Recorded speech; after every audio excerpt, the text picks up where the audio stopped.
नमस्कार मित्रांनो, स्वागत आहे तुमचं आपल्या YouTube चॅनलमध्ये। मित्रांनो, 19 वर्षीय अल्पवयीन मुलीचे अपहरण करण्यात आलं। कीर्तनकार सुनीता अभिमन्यू आंधळे यांच्या भगवान बाबा वारकरी शिक्षण संस्थेत डांबून ठेवण्यात आलं। तिच्यावर अत्याचार करण्यात आल्याचे गंभीर आरोप सुद्धा पीडितेने केले आहे। या सगळ्या प्रकरणात कीर्तनकार सुनीता आंधळे सध्या कुठे आहेत, त्यांच्या संस्थेवरती त्या पीडितेला का आणण्यात आलं व तिच्यावरती त्या संस्थेमध्ये अत्याचार का झालेत, नेमका सगळा घटनाक्रम काय आहे, सविस्तर आपण या व्हिडिओच्या माध्यमातून जाणून घेणार आहोत। पीडित मुलीने दाखल केलेल्या तक्रारीनुसार जो घटनाक्रम आहे तो शेजारच्या गावातील एक जनाबाई आंधळे यांनी त्या पीडित मुलीला सोबत बोलावलं। त्यासोबत आल्यानंतर जुनी ओळख असल्याने ती मुलगी तिच्या सोबत निघाली, मात्र जनाबाईने तिला एका गाडीमध्ये बसवलं ज्यात तिचा मुलगा अण्णासाहेब आंधळे आणि इतर दोन अनोळखी व्यक्ती होते। मुलीने आरडाओरडा करण्याचा प्रयत्न केला व तिला धमक्या देण्यात आल्या आणि पीडित मुलगी गाडीमध्ये चुपचाप शांत बसली।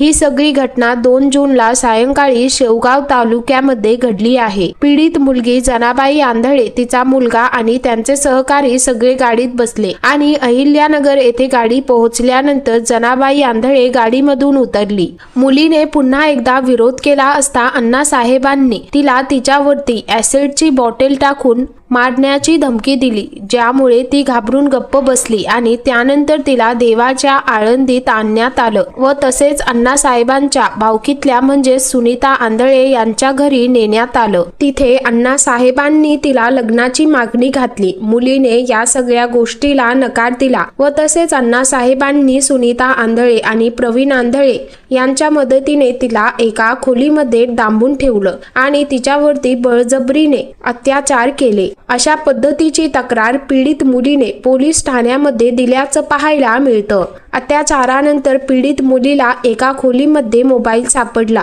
तिने तात्काळ 112 या नंबरवरती कॉल केला आणि सकाळी 8 वाजता आळंदी पोलीस घटनास्थळी दाखल झाले आणि त्यांनी पीडित मुली आणि अण्णासाहेबाला त्या खोलीतून बाहेर काढलं। मात्र मुलगी ही प्रचंड घाबरली असताना तिने तात्काळ घरी जाण्यासाठी विनंती केली आणि कोणतीही माहिती दिली नाही। पीडित मुलीच्या वडिलांनी ही बाब समजता त्यांनी पुणे परिसरामध्ये आपल्या नातेवाईकांना सुनीता आंधळे यांच्या घरी पाठवलं आणि पोलिसांनी मुलीला वडिलांच्या ताब्यात दिलं। त्यानंतर कुटुंबियांनी मुलीचे लग्न बीड जिल्ह्यातील एका गावामध्ये जमवलं। मात्र अण्णासाहेब आंधळेने लग्न ज्या ठिकाणी होत आहे त्या ठिकाणी फोन करून धमक्या दिल्या आणि मुलीसोबतचे फोटो पाठवले, ज्यामुळे ते लग्न मोडलं आणि एकीकडे मुलीची इज्जत वाचवावी म्हणून कुटुंबियांनी सुरुवातीला पोलिसांमध्ये तक्रार केली नाही, परंतु लग्न मोडल्याने सहनशीलतेचा अंत झाला आणि त्यांनी अखेर शेवगाव पोलीस ठाण्यामध्ये तक्रार दाखल करण्याचा निर्णय घेतला। मात्र येथे त्यांना कटू अनुभवांना सामोरे जावं लागलं।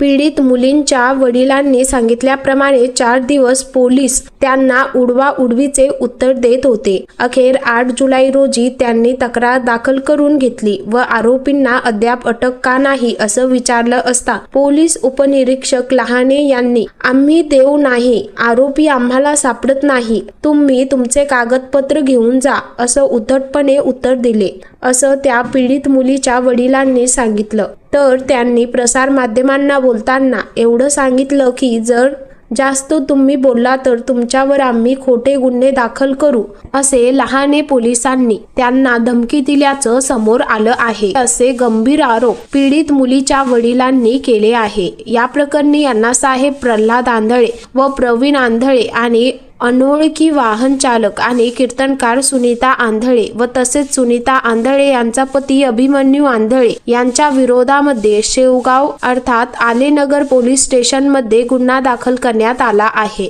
आपल्यावरील या अन्याय विरोधामध्ये आता पीडित मुलीचे वडील वरिष्ठ पोलीस अधिकाऱ्यांनी गृह विभागाकडे दाद मागणार असल्याचं त्यांनी सुद्धा स्पष्ट केलं आहे। मात्र या संपूर्ण घटनेनंतर वारकरी संप्रदायामध्ये खळबळ उडाली आली आहे। कीर्तनकार सुनीता आंधळे यांच्या संत भगवान बाबा वारकरी शिक्षण संस्थेमध्ये हा सगळा प्रकार घडला आहे आणि त्यामुळे पुन्हा एकदा सुनीता आंधळे अडचणीत आल्याचं पाहायला मिळत आहे। यानंतर वारंवार माध्यमांमध्ये सुनीता आंधळे यांच्यावर वेगवेगळे आरोप करण्यात आले आहे। हे आरोप किती खोटे आणि किती खरे आहे या सगळ्या गोष्टी आता माहिती नाही। मात्र सुनीता आंधळे यांची ही बिल्डिंग सध्या चांगलीच प्रचंड चर्चेचा विषय ठरला आहे। तर मित्रांनो, या संपूर्ण प्रकरणावरती तुमच्या काय प्रतिक्रिया आहे हे खाली कमेंटच्या माध्यमातून नक्कीच व्यक्त करा।